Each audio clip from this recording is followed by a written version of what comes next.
Shalom, Bapak Ibu Saudara yang terkasih dalam Tuhan. Kita siapkan hati kita mendengarkan renungan firman Tuhan dengan judul Pencurahan Kasih Allah. Pencurahan kasih Allah. Dari semua berkat Roh Kudus yang dicurahkan kepada kita, yang terbesar dan yang paling indah adalah pencurahan kasih Allah yang supranatural dalam hati kita. Dalam Roma pasal 5 ayat 1-5, sebab itu kita yang dibenarkan karena iman, kita hidup dalam damai sejahtera dengan Allah oleh karena Tuhan kita Yesus Kristus. Oleh Dia kita juga beroleh jalan masuk oleh iman kepada kasih karunia ini. Di dalam kasih karunia ini kita berdiri dan kita bermegah dalam pengharapan akan menerima kemuliaan Allah.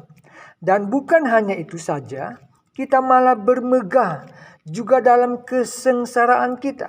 Karena kita tahu bahwa kesengsaraan itu menimbulkan ketekunan, dan ketekunan menimbulkan tahan uji, dan tahan uji menimbulkan pengharapan. Dan pengharapan tidak mengecewakan karena kasih Allah telah dicurahkan di dalam hati kita oleh Roh Kudus yang telah dikaruniakan kepada kita. Puncak pernyataan di atas terdapat dalam ayat 5. Pengharapan tidak mengecewakan karena kasih Allah telah dicurahkan di dalam hati kita oleh Roh Kudus yang telah dikaruniakan kepada kita. Dalam 5 ayat tersebut, Paulus menguraikan beberapa tahapan perkembangan rohani yang akan kita bicarakan secara singkat berikut ini.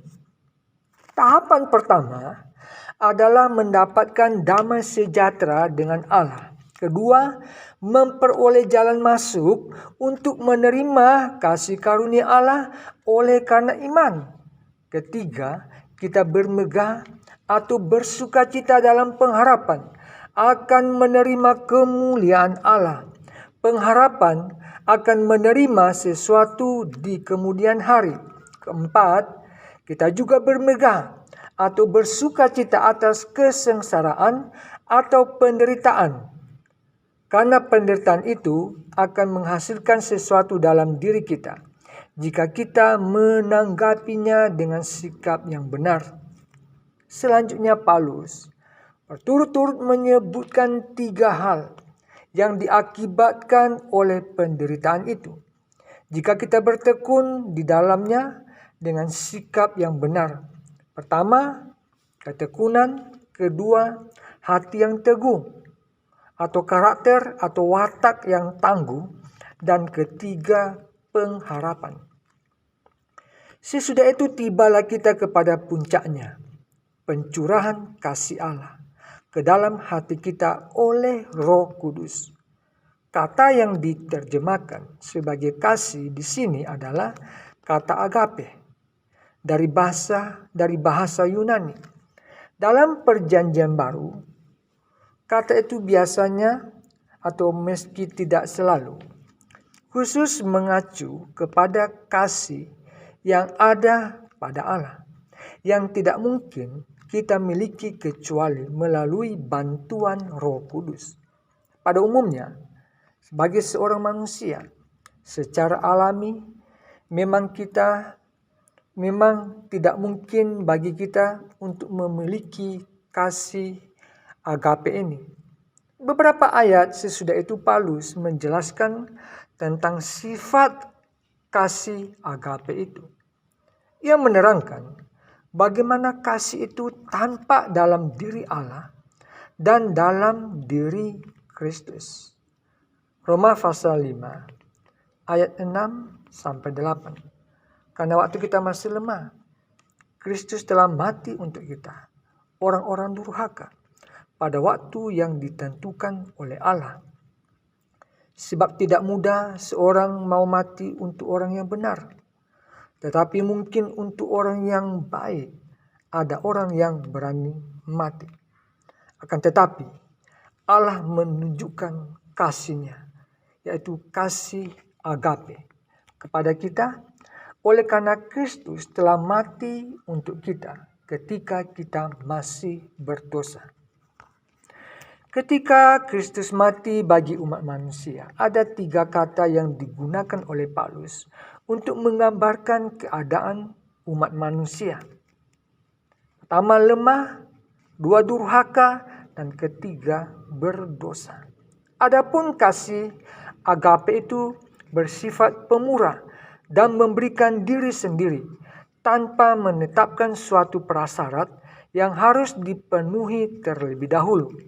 Kasih ini bukan kasih yang untuk memperolehnya kita harus menjadi orang baik atau melakukan ini dan itu terlebih dahulu. Kasih itu diberikan secara cuma-cuma, bahkan kepada orang yang tidak pantas untuk menerimanya, kepada orang yang paling lemah dan yang paling tidak layak.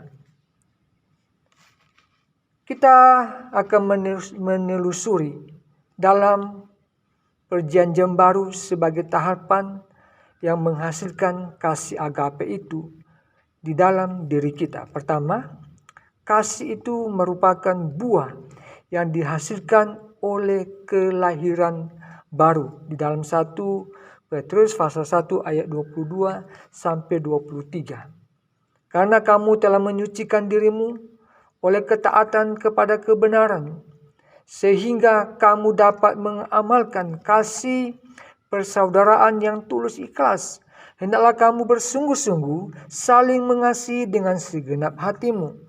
Karena kamu telah dilahirkan kembali bukan dari benih yang fana, tetapi dari benih yang tidak fana, oleh firman Allah yang hidup dan yang kekal. Puji Tuhan. Kita melanjutkan di dalam kebenaran firman Allah. Di dalam Roma pasal 5 ayat 5, dan pengharapan tidak mengecewakan, karena kasih Allah telah dicurahkan di dalam hati kita oleh Roh Kudus yang telah dikaruniakan kepada kita. Inilah puncak kasih Allah itu. Kita sampai kepada kesimpulan. Pertama, kelahiran baru.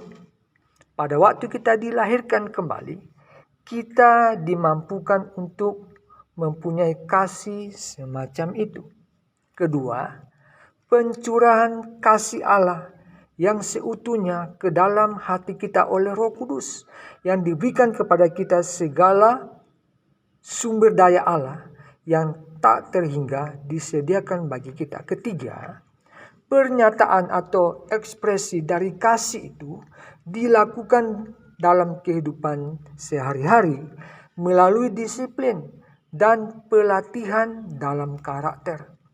Ini terjadi pada waktu kita menyalurkan kepada sesama manusia di sekeliling kita kasih yang berasal dari Allah itu.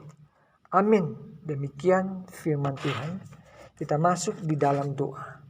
Bapa, kami mengucap syukur karena kasih Allah telah dicurahkan kepada kami adalah kasih agape, tanpa kami harus membayar dengan kebaikan ataupun dengan pengorbanan kami, tetapi dengan pengorbanan anak-Mu Yesus Kristus di atas kayu salib untuk kami semuanya. Di dalam nama Yesus Tuhan kami sudah berdoa. Amin.